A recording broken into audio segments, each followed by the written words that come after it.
구약성경 룻기 2장 1절부터 16절까지 말씀입니다. 오늘 구약 인물 시리즈 28번째 시간 룻기 2장 1절부터 16절까지 페이지 구약성경 402페이지 우리 한 절씩 교독합니다. 나오미의 남편 엘리멜렉의 친족으로 유력한 자가 있으니 그의 이름은 보아스더라.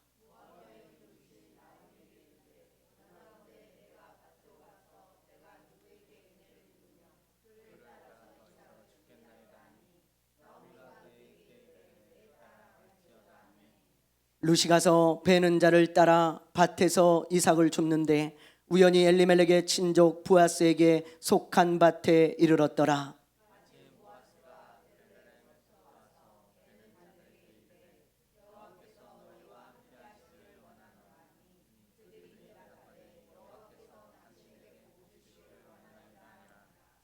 보아스가 베는 자들을 거느린 사환에게 이르되 이는 누구의 소녀냐 하니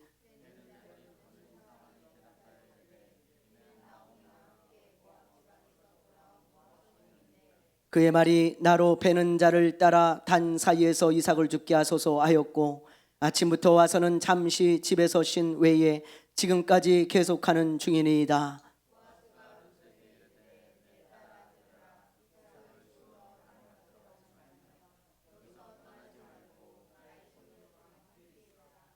그들이 베는 밭을 보고 그들을 따르라. 내가 그 소년들에게 명령하여 너를 건드리지 말라 하였느니라. 목이 마르거든 그릇에 가서 소년들이 기러운 것을 마실지니라 하는지라.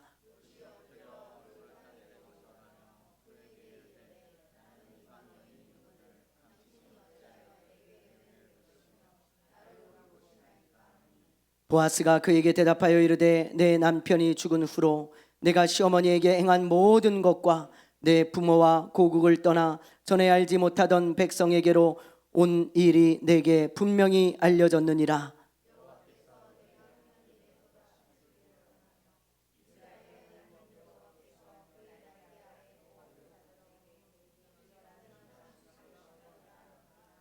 룻이 이르되 내 주여 내가 당신께 은혜 입기를 원하나이다. 나는 당신의 하녀 중에 하나와도 같지 못하오나 당신이 이 하녀를 위로하시고 마음을 기쁘게 하는 말씀을 하셨나이다 아니라.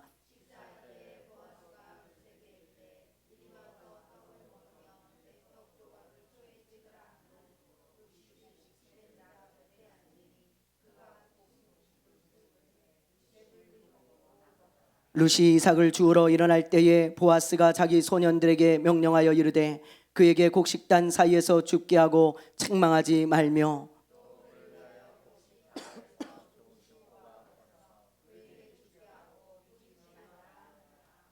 아멘. 할렐루야. 어떤 아이가 자기 방에서 장난감 벽돌을 가지고 무엇인가를 만들고 있었습니다. 그 아빠가 그 모습을 보고 얘야 뭘 만드냐, 집을 만드냐 그랬더니 이 아이가 하는 말이 아니에요 아빠, 교회를 만들고 있어요. 그래? 근데 아빠 교회를 만들고 있으니까 조용히 하셔야 돼요. 그래서 아빠가 물었어요. 왜? 교회에서 다 자요. 그러게요. 교회에서 다 자요. 예. 제가 이 이야기를 듣고요 얼마나 웃었는지 몰라요. 이렇게 웃기다는 것은 공감이 된다는 거잖아요. 공감. 누구나 다 공감하는 이야기라 이 말이에요. 지금 많은 교회에서 예배를 드리고 있습니다. 근데 수많은 사람들이 자고 있어요. 여러분 안타까운 현실이죠. 어떤 집사님이 저한테 이런 말을 하셨어요.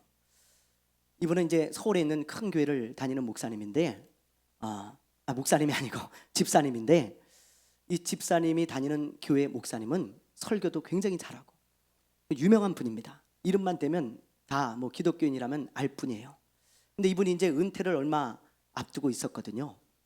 근데 이렇게 설교를 잘하는 목사님이 말씀을 전해도 수많은 사람들이 여기저기서 잔다는 거예요.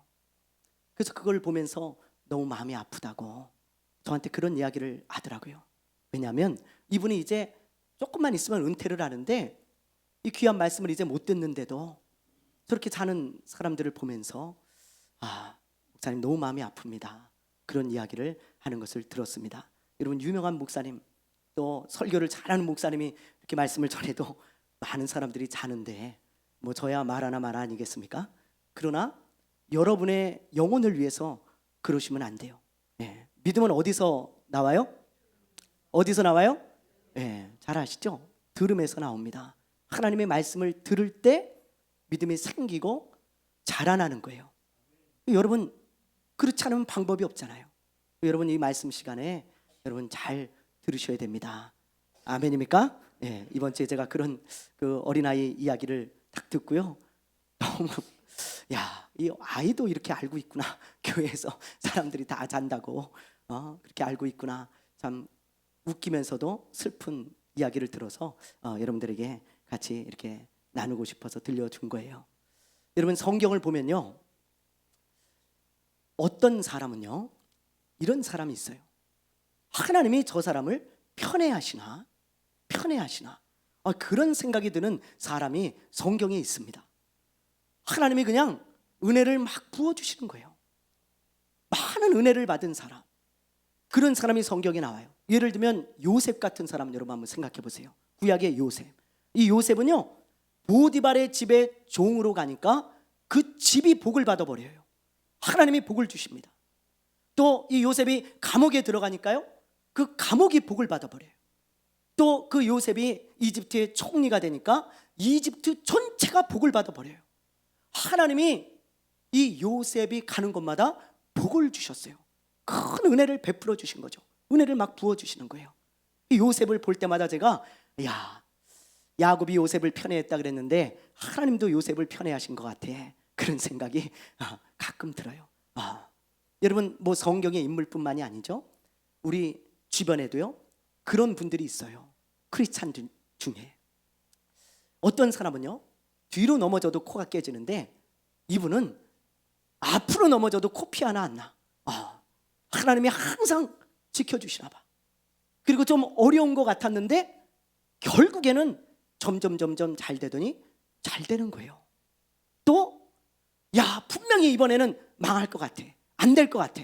근데 점점 회복되더니 하나씩 풀어지는 사람이 있습니다. 여러분, 우리 주변의 크리스찬들 중에 그런 분들을 보면 하나님, 왜 저 사람은 저렇게 편애하세요?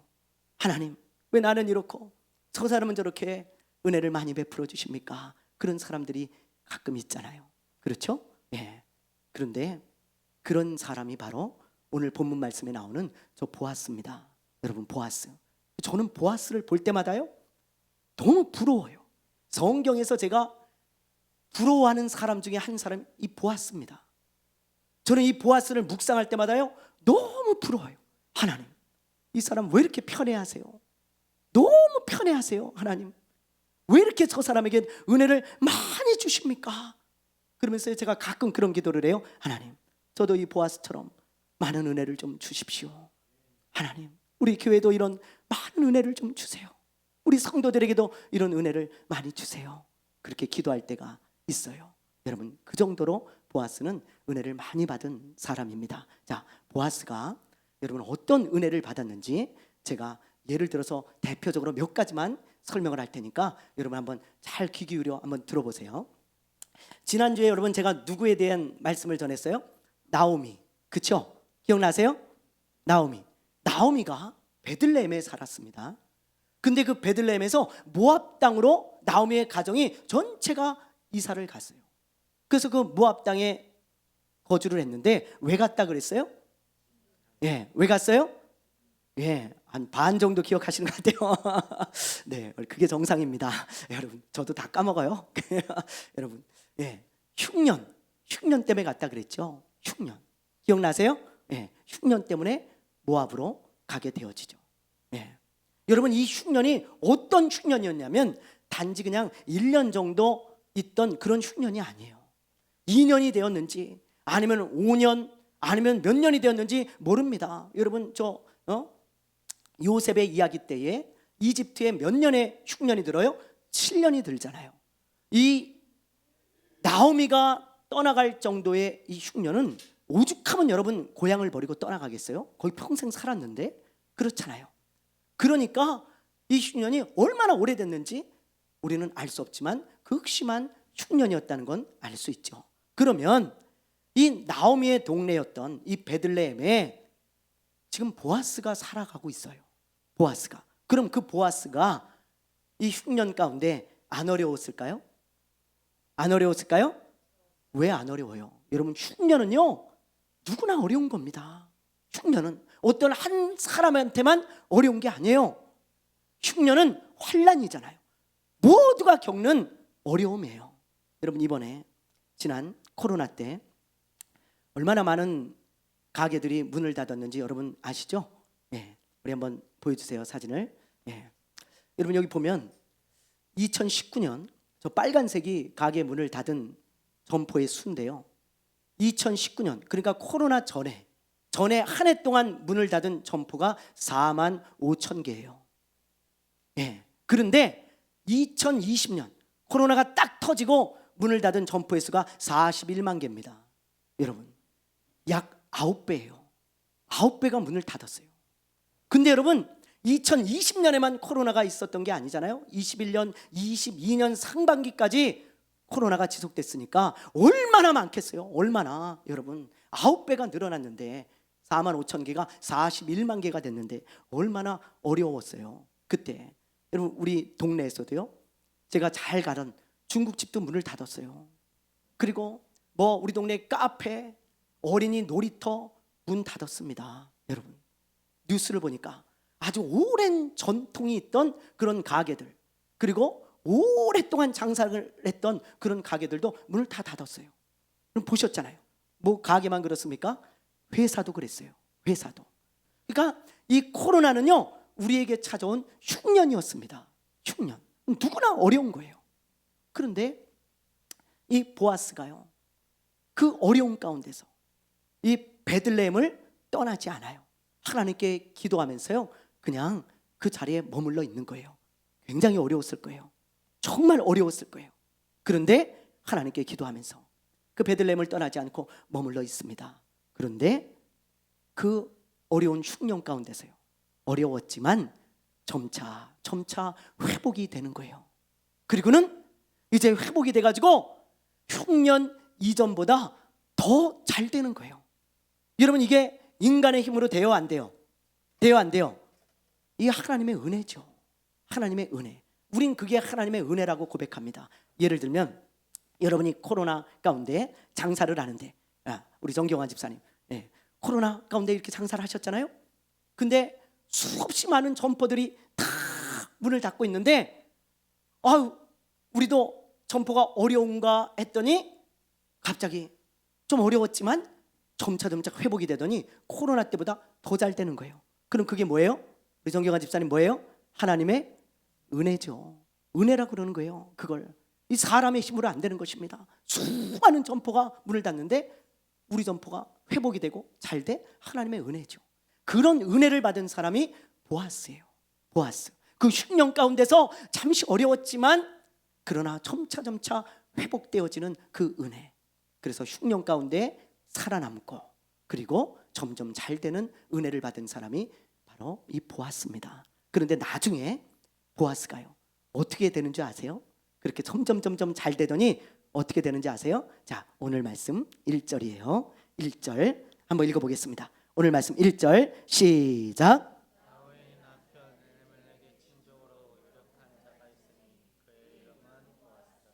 네, 여기 보니까 유력한 자가 있으니 그의 이름은 보아스더라. 베들레헴에서 아주 유력한 자가 있었다는 거예요. 근데 그의 이름이 보아스예요. 여러분 이 유력하다는 뜻은 세 가지 의미가 있어요. 원어적인 의미로 첫째 부자, 둘째 존경받는 자, 셋째 영향력 있는 자, 그런 뜻입니다. 그러니까 여러분 이 보아스는요 점점 잘 되더니 존경받는 부자가 되었다는 거예요. 여러분 이 세상에 부자는 너무 많습니다. 여러분 부자를 동경하지 마십시오. 이 세상의 부자는요 진짜 우리 눈만 돌리면 다 부자예요. 부자 너무 많아요. 돈 많은 사람 이 세상에 세고 센 게 부자입니다. 별거 없어요. 돈만 많은 것뿐이지. 그런데 존경하는 부자는 별로 없어요. 존경받는 그 부자는 별로 없습니다. 여러분, 우리나라에서 존경받는 부자 하면 딱 떠오르는 사람 누구예요? 누구예요? 별로 없죠? 예, 다 안 떠올라요. 그죠? 예, 별로 안 떠올라. 예, 저도 뭐 유한양행 그 유일한 박사, 그분 참 훌륭한 부자였습니다. 유일한 박사. 그리고 또 뭐 최부잣집 뭐 그런 분들밖에 떠오르는 분들이 없어요. 야, 정말 대한민국 사람들이 정말 존경하는 부자 별로 없습니다. 근데 이 사람은 존경받는 부자야. 와, 여러분, 이거 사람의 힘으로 안 되잖아요. 하나님의 은혜입니다. 그런 놀라운 귀한 사람이 되게 하시는 것은요, 하나님의 은혜예요. 사람을 귀하게 함과 강하게 함이 주의 손에 있나이다. 다윗이 고백했어요. 사람을 강하게 함과 존귀하게 하심이 주의 손에 있나이다. 여러분, 하나님께서 보아스를 귀하게 하신 거예요. 그 은혜를 베풀어 주셨죠. 그런데 그게 끝이 아니에요. 가장 귀한 은혜가 남아 있어요. 하나님이 주신 이 사람에게. 그게 뭐냐? 룻기서 4장 맨 마지막 절에 보면 나와요. 자, 우리 4장 21절, 22절 한번 읽어볼게요. 자, 룻기 4장 21절, 22절 자, 읽어보겠습니다. 시작.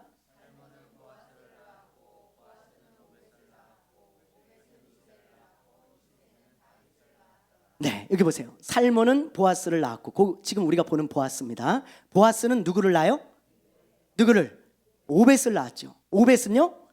이새를. 이새는 다윗 왕을 낳았습니다. 여러분, 그리고 다윗의 후손으로 온 인류의 구원자이신 예수 그리스도가 오시는 거예요. 그러니까 여러분, 이 보아스는 다윗의 증조 할아버지가 되었고요, 그리고 온 인류의 구원자이신 우리의 예수 그리스도의 족보에 올라가는 엄청난 은혜를 입은 거예요. 여러분, 그래서 마태복음 쭉 그 족보에 보면 보아스가 나옵니다. 너무 큰 영광이고 하나님의 큰 은혜죠. 여러분, 감히 사람이 예수님의 계보에 올라가다니 너무 큰 영광 아닙니까? 이게 사람의 힘으로 될 수 있는 일이에요? 아니잖아요. 하나님의 놀라운 은혜죠.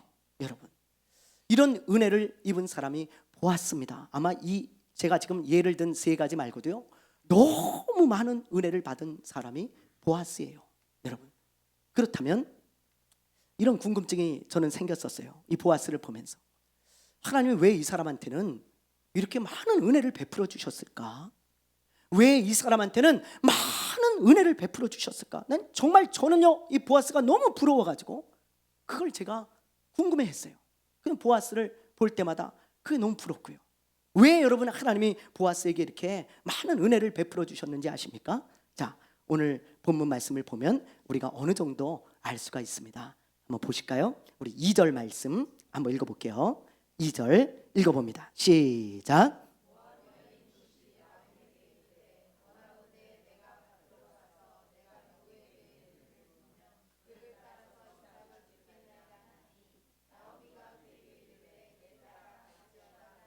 네, 여러분, 나오미가 10년 만에 모압에서 돌아옵니다. 베들레헴으로, 자기 고향으로. 그런데 갈 때는 자기 남편과 두 아들과 함께 갔어요. 근데 돌아올 때는 누구랑 돌아와요? 누구랑? 며느리인 룻 하나만 딱 데리고 돌아오는 거예요. 왜요? 다 죽었어요. 거기서 죽었습니다. 며느리만 데리고 딱 돌아왔어요. 그러니 여러분, 이 당시에 이 사회는요, 남성 중심의 사회예요. 아주 철저한 남성 중심의 사회입니다. 여자는 숫자로도 치지도 않아요. 네, 죄송하지만 그런 아주 그냥 시대가 이런 시대거든요. 이때거든요. 그런데 이 여자 둘이서 먹고 살 수 있는 방법이 전혀 없습니다. 이 사람은. 왜? 일을 시켜줘야 먹고 살죠. 아무도 일을 시켜주지 않아요, 여자들한테는. 그러니까 여자들은 항상 남자한테 의존해서 살 수밖에 없었어요. 우리나라도 옛날엔 그랬잖아요. 그렇죠? 우리나라도 남자 없으면 여자 과부가 혼자 사는 게 보통 힘든 일이 아니었죠. 근데 이 당시에는 훨씬 더 했다는 거예요. 3,500년 전이니까요. 여러분, 3,500년 전. 예? 그래서 먹고 살 길이 없어. 너무 가난해. 그런데 마침 이제 추수할 때가 된 거예요. 보리를. 그래서 이 나오미가 어머니한테, 어머니 제가 저 밭에 가가지고 남의 밭에 가서 이삭을 좀 주워 오겠습니다. 그런 거예요. 남의 밭에 가서 이삭을 주워다가 이제 밥을 해서 먹어야 될 거 아니겠어요? 그렇죠? 네, 좀 주워 오겠습니다. 그리고 나간 거예요. 그래서 이삭을 열심히 줍다 보니까 보아스의 밭까지 가게 되었네요. 열심히 이삭을 줍고 있습니다. 그걸 주워야 이제 먹으니까. 근데 그때 마침 보아스라는 사람이 추수가 잘 되고 있나, 이 사람이 이제 큰 부자니까요. 추수가 잘 되고 있나 자기 밭에 딱 나가 본 거예요. 그런데 어떤 한 여인이 이삭을 줍고 있어요. 그래서 물어요. 일꾼들한테, 저 여인이 누구냐? 아이, 왜 그 주인님, 그 있잖아요, 저 나오미라고. 나오미 알지. 그 나오미하고 같이 온 그 며느리가 저 여자입니다. 아, 그래? 근데 저 여자요, 참 대단해요. 왜?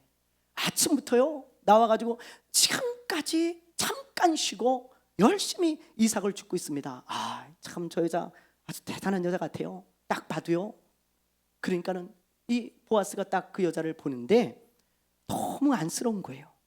그 이야기를 듣고, 그래, 나오미하고 둘이 돌아와가지고 저렇게 이삭을 줍고 있구나. 너무 안쓰럽고 불쌍한 거야. 그래갖고 그 룻에게 가가지고요 이런 말을 해요. 여보게, 이삭을 주우러 다른 밭으로 돌아다니지 말고 우리 밭에서 마음껏 주워. 마음껏. 우리 밭에서만 주워도 아주 충분할 거야. 그러니 다른 데 여기저기 가지 말고 우리 밭에서 마음껏 줍도록 하게. 그러면서요 또 저쪽에 가면 우리 일꾼들이 먹는 음료수가 있어. 물이 있고 거기 가서 목마르면 마음껏 음료수도 좀 드세요. 그렇게 말을 한 거예요. 그러니 이 룻의 입장에서 볼 때 여러분 어때요? 고마워요, 안 고마워요? 너무 고맙죠. 너무 감사한 일이죠. 여러분 너무 감사합니다.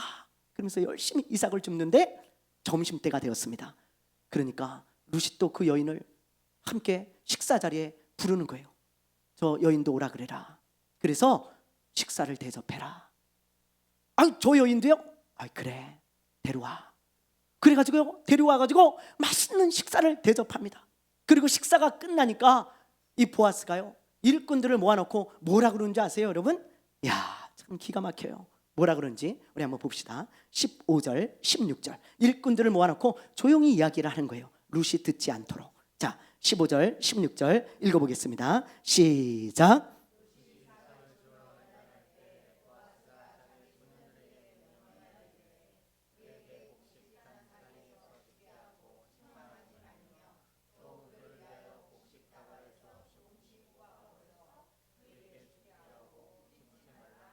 네, 뭐라 그래요?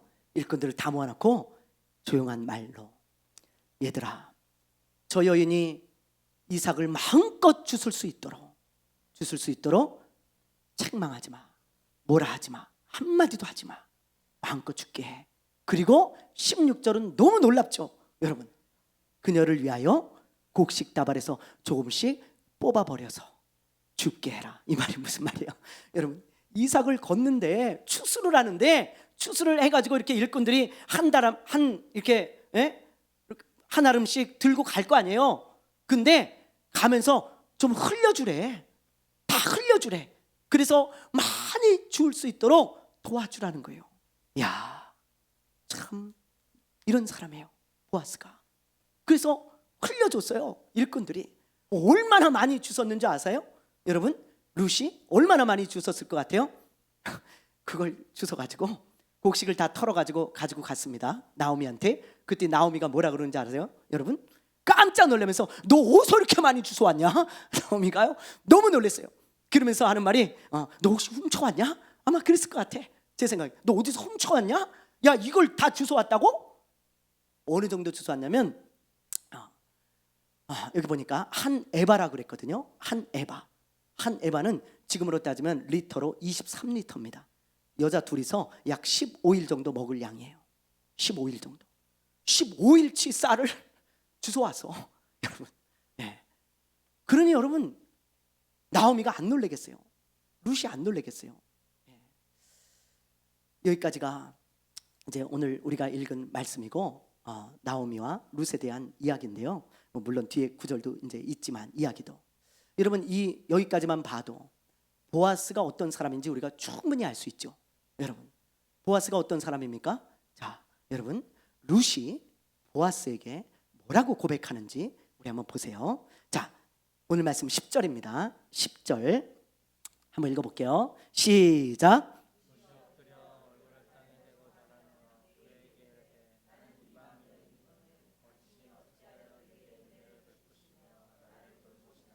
네, 룻이 뭐라 그래요? 보아스한테 얼굴을 땅에 대고 절하며 그에게 이르되 나는 이방 여인이거늘 모압의 여인이거든요. 당신이 어찌하여 내게 은혜를 베푸시며 나를 돌보시나이까 그랬죠. 여러분 이 말을 잘 기억하고 나오미가 보아스에 대해서 뭐라고 얘기하는지 우리 한번 봅시다. 자, 20절입니다. 2장 20절. 네, 그거 있죠? 룻기 2장 20절 읽어봅니다. 시작.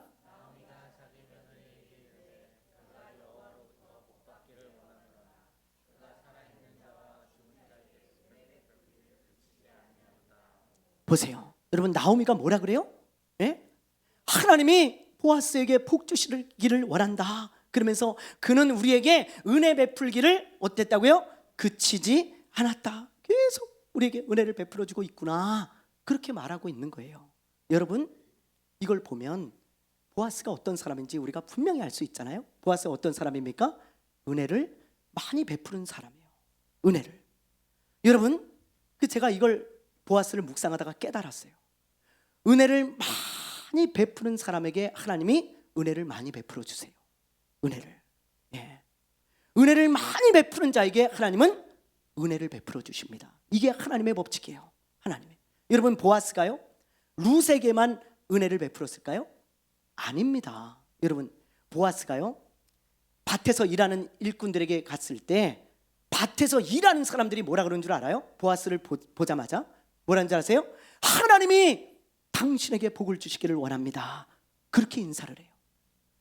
너무 놀라운 인사입니다. 여러분 왜냐하면 여러분들이 회사에 갔어요. 사장을 봤어요. 사장을 딱 봤어요. 근데 여러분 입에서 하나님 저 사장님 복 주시길 원합니다. 몇 분이나 그런 사장님이 있을까요? 몇 분이나 그런 사장님이 있을까요? 사장님을 딱 보는 순간 아이고 돼지 같은 사람 그런 사람 많잖아요. 그렇죠? 근데 사장님을 보는데 하나님 우리 사장님 복 주셔야 됩니다. 그런 사람 어떤 사람일까요? 직원들에게 은혜를 많이 베푸는 사람이에요. 은혜를. 여러분 이 일꾼들도 마찬가지였다는 거예요. 보아스 밭에서 일하는 일꾼들이 하나님 저 보아스에게 복 좀 주세요. 진심으로 나와. 그럼 여러분 보아스가요 일꾼들에게 얼마나 많은 은혜를 베풀었는지 알 수 있죠. 하나님은 은혜를 베푸는 사람에게 은혜를 베풀어 주세요. 여러분 그걸 꼭 기억하셔야 돼요. 그걸 꼭 기억하세요.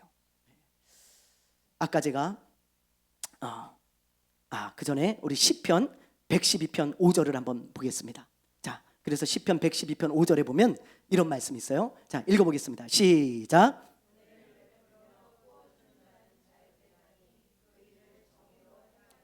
너무 많은 구절이 있는데 제가 이 구절을 한번 가지고 와봤습니다. 여러분 보세요. 은혜를 베풀며 꾸어주는 자는 어떻게 돼요? 잘 되나니. 누가 잘 되게 하실까요? 당연하죠. 이게 하나님의 약속의 말씀이에요. 하나님이 우리에게 말씀하세요. 은혜를 베풀며 꾸어주는 자는 잘 된다. 여러분, 은혜를 베푸는 걸 말해요. 은혜를 베푸는 거. 은혜를 베풀고 꾸어준다는 것도 은혜를 베푼다는 의미예요. 은혜를 베푸는 사람은 하나님이 잘 되게 하시는 은혜를 주시겠다. 그렇게 약속하고 계세요. 이게 하나님의 약속입니다. 아까 제가 우리나라 사람들한테 존경받는 부자 가문이 있다 그랬죠? 최부잣집, 경주 최부잣집. 한 번쯤은 들어보셨을 거예요. 그 가문은요, 우리나라 사람들한테 존경받는 부자 가문입니다. 1대인 최진립 장군부터 시작해가지고 12대인 독립운동가 최준 선생님까지 무려 12대에 걸쳐서 300년 동안, 여러분 좀 놀랐어요. 300년 동안 부와 명예를 누린 가문이에요. 여러분 부자가요 3, 4대 정도 가면 많이 간 거예요. 3, 4대 정도까지 가잖아요. 그러면 그 후손들이 흥청망청 쓰다가 다 말아먹습니다. 그래서 3, 4대를 넘기는 부자가 많이 없어요. 다 그 후손들이 다 흥청망청 살아가지고, 망나니 같은 후손들이 나와가지고 다 말아먹어요. 그게 대부분의 부자 가문의 몰락이에요. 근데 300년 동안 무려 12대에 걸쳐서, 그것도 독립운동가 최준 선생이요, 자기 재산을 다 나라에 헌납했어요. 독립운동하고 또 우리나라에 기부했습니다. 그래서 없어진 거지. 그렇지 않았으면 언제까지 갔을지도 몰라요. 여러분, 너무 놀랍잖아요. 왜 이렇게 이 경주 채부잣집이 잘 됐을까? 여러분, 사진 한번 보여주세요. 채부잣집 그 경주에 있는 사진인데요. 이게 여러분 경주에 가면 있습니다. 근데 이거는 지금 극히 일부만 남아 있는 거예요. 지금 딱 봐도 부잣집 같죠? 그래요, 안 그래요? 부잣집 같죠? 근데 이거는 아주 일부만 남아 있는 거고요. 옛날에는 아주 어마어마했다 그래요. 진짜 어마어마했다. 근데 이 정도 이제 가옥이 남아 있어요. 그래서 여기를 가시면 이제 보실 수가 있는데, 이 가문이 왜 이렇게 부자로서 그렇게 300년 동안이나 부와 명예를 누렸을까? 이 가문은요, 경주 채부잣씨, 이 집은 옛날부터 전해져 오는 가훈이 있다는 거예요. 가훈. 이 가훈을요 철저히 지키며 살았대요. 이 사람들은. 그 가훈이 뭐냐? 한번 보여주세요. 자, 우리 한번 이거 6가지인데 한번 읽어볼게요. 1번부터 시작. 과거를 보되 진사 이상의 벼슬은 하지 말라. 만석 이상의 재산은 이웃과 사회에 환원하라. 흉년기에는 땅을 늘리지 말라. 나그네를 후하게 대접하라. 주변 백리 안에 굶어 죽는 사람이 없게 하라. 시집온 며느리들은 3년 동안 무명옷을 입혀라. 이 6가지 가훈을 300년 동안 지키고 산 거예요. 여러분, 근데 보세요. 잘 보세요. 2번째부터 5번째까지가 어떤 가훈이에요? 은혜를 베풀라는 가훈이에요. 2번째부터 5번째까지 은혜를 베풀라는 거예요. 네? 그 중에서도 특히 5번을 보세요. 주변 백리 안에 굶어 죽는 사람이 없게 해라. 우리가 부자니까 우리 주변에 백리 안에 있는 사람은 굶어 죽으면 안 된다는 거야. 여러분, 그 거지도 이 채부잣집 동네에 들어오면 먹고 살 수 있습니다. 굶어 죽지 않아요. 거기 들어가면 살아. 백리면 여러분 몇 킬로인 줄 아세요? 예, 잘 알고 계시네요. 40km면요 여기서 저 마포까지입니다. 여러분, 그 정도 있는 거리에 있는 사람들까지도 우리가 책임지겠다. 이게 이 채부잣집 마인드예요. 여러분, 저는 그래서요 이 가훈을 보면서 왜 이 집안이 잘 됐는지를 알겠더라고. 왜? 많은 은혜를 베푸니까 하나님이 은혜를 베풀어 주시는 거예요. 은혜를. 그래, 하나님이 베풀어 주신 은혜죠. 여러분, 자, 여러분, 돈이 있어야지만 은혜를 베푸는 건 아닙니다. 여러분, 그런 마음을 갖지 마세요. 꼭 내가 돈으로만 은혜를 베푼다, 그게 아니에요. 여러분, 은혜로운 말, 그렇죠? 위로해 주는 말도 있고요. 내가 도와줄 수도 있는 것이고, 내가 배려해 줄 수도 있는 것이고, 항상 끊임없이 상대방에게 은혜를 베푸는 사람이 되어질 때 하나님께서 나에게 많은 은혜를 베풀어 주신다. 그게 하나님의 말씀이에요. 우리가 보아스를 보면서 깨달아야 되는 말씀이고요. 여러분, 우리나라하고 일본하고 사이가 안 좋죠. 그런데 훈훈한 뉴스가 요즘 나왔죠. 예. 저 이스라엘에서 하마스하고 이스라엘이 전쟁을 하고 있는데 각 나라의 자국민들이 거기 거하고 있습니다. 그래서 각 나라에서 수송기를 보내가지고 자기 국민들을 다 자기 나라로 데리고 가요. 위험하니까. 전쟁이 일어났는데 자기 국민들을 안 데리고 가겠어요? 그래서 수송기를 보내가지고 데리고 갑니다. 우리나라도 당연히 수송기를 보냈습니다. 그래서 우리나라 사람들을 태우고 한국으로 돌아왔는데 그 수송기에 자리가 남아가지고 일본 사람 51명을 태우고 돌아왔어요. 너무 잘한 일이죠. 정말 잘한 거예요. 은혜를 베푼 거예요. 우리가 먼저 51명을 태우고 돌아왔다고요. 일본 사람을. 그러니까 일본 언론에서요 얼마나 난리가 났는지 몰라요. 고맙다고, 감사하다고. 근데 얼마 전에 이런 뉴스가 또 나오더라고요. 한번 보여주세요. 예. 일본의 보답, 한국인 19명 무료 수송. 예. 우리가 먼저 은혜를 베푸니까 일본 사람들도 비행기에 자리가 남아. 한국인들 타시오. 태워가지고 우리나라로 온 거예요. 여러분, 얼마나 아름답습니까? 여러분, 저는 이걸 보면서 은혜의 법칙을 깨달아요. 은혜의 법칙이 뭐냐? 내가 은혜를 베풀면 더 많은 은혜, 더 큰 은혜가 나에게 주어진다는 거예요. 내가 은혜를 베풀 때 하나님이 나에게 더 많은 은혜를 부어주십니다. 더 많은 은혜를 베풀어 주시는 거예요. 여러분, 얼마나 아름답습니까? 이 은혜의 법칙이에요. 은혜의 법칙. 사랑하는 여러분, 보아스처럼 하나님께 많은 은혜를 받는 그런 사람이 되고 싶습니까? 아니에요? 저는 간절히 사모해요. 여러분 아닐지 몰라도 저는 그게 너무 부러워요. 여러분, 하나님 저에게 은혜를 베풀어 주십시오. 늘 기도합니다. 여러분을 위해서도 기도하고. 여러분, 보아스처럼 하나님의 놀라운 은혜를 받고 싶지 않아요? 아멘이죠? 네, 그렇다면 여러분, 많은 은혜를 베풀며 사십시오. 많은 은혜를 베풀며 사세요. 그럼 여러분에게 많은 은혜를 하나님 베풀어 주실 겁니다. 하나님은 은혜를 베푸는 사람에게 은혜를 베풀어 주십니다. 그 말씀을 기억하며 여러분 살아가는 저와 여러분 되시기를 주님의 이름으로 축원합니다. 축원합니다. 축원합니다. 찬양합시다. 나주님의 기쁨 되기 원하네. 주님은